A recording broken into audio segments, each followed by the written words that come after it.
I'm headed out to the bear bait. We're gonna fill up 3 barrels today. Just enjoy. Put in the dummy trap, and we're ready to start bear hunting 2022.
what you're looking at is all natural camouflage.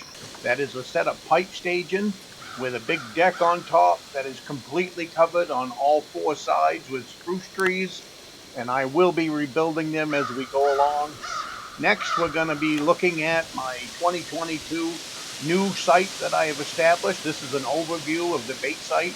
I want you to notice the backdrop behind the barrels. I don't want the bears coming in from the backside. I want them coming in from left to right so that I'll have a nice broadside view of them.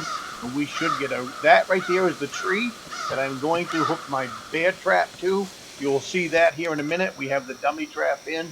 And this right here is a chew toy. It is full of grains and goodies and molasses, all kinds of stuff for the bears. I have that chained to a stump off to the right there. That is just plain something to give the bears something to do. The bottom side has got holes drilled into it. They can stick their tongue in there and get all kinds of goodies out. It's just something to entertain the bears. And here is my dummy trap. I'm going to stick that jug of fluffernutter. You see that? I'm going to stick that down in the bottom. Now what I'm getting ready to do here is raise up my wick. If you watched the last video, I talked about a a wick filled with friolated grease and bacon grease. I dumped on a half a gallon of bacon grease onto that bucket, and it is 30 feet up in the air. So, and right now what you're looking at, my barrels, I have 3 different recipes that I brought out. The black one is full of sweets and stuff like that, and I topped everything off with some confectionery sugar, just like building a cake for the bears. But I want you to notice that backdrop. That is important. I don't want the bears coming in straight from me, so that my tree stand is where we're looking right now. So I don't want the bears coming out to the bear bait looking directly at me. I want them to come down from the left or the right. It's just a perfect ambush shot from my tree stand, which is behind me. I have cut a shooting lane approximately 20 feet wide, and I haven't measured it, but I'm pretty sure I'm probably 100 feet from the bear bait site. So I haven't measured it, like I said. I'm just taking a wild guess. And I also have a game camera set up to the right of me. I told my wife when I got home last night, this the game camera I put out is probably nothing more than a chew toy for the bears. I haven't had time to get a steel box built for it yet, but I'm going to try to get that done today. And hopefully the bears will leave my camera alone until I can at least get back to it. But this is the site all set up, ready to go. Now it is completely up to the bears. I've done everything that I can do. I've spruced things up, all of that. So, there's nothing else to do except sit back now, wait, and cross your fingers. I'll be going out on Saturday to rebait this week. You guys will be seeing this on Sunday. I will have rebaited on Saturday. That is the highest I was ever able to get a wick off the ground. I was throwing up a rope with a piece of steel on it, and that thing just went flying straight up and came right over the limb that I wanted. I was surprised when I saw it. That front barrel you see there is just full of small holes. That is so that they can get a little bit of grain out, keep them busy. I don't want them frustrated. That's why the other barrels got bigger holes. But this one is just in case we're getting low on grain in there before I get back. Get your coffee and we wait.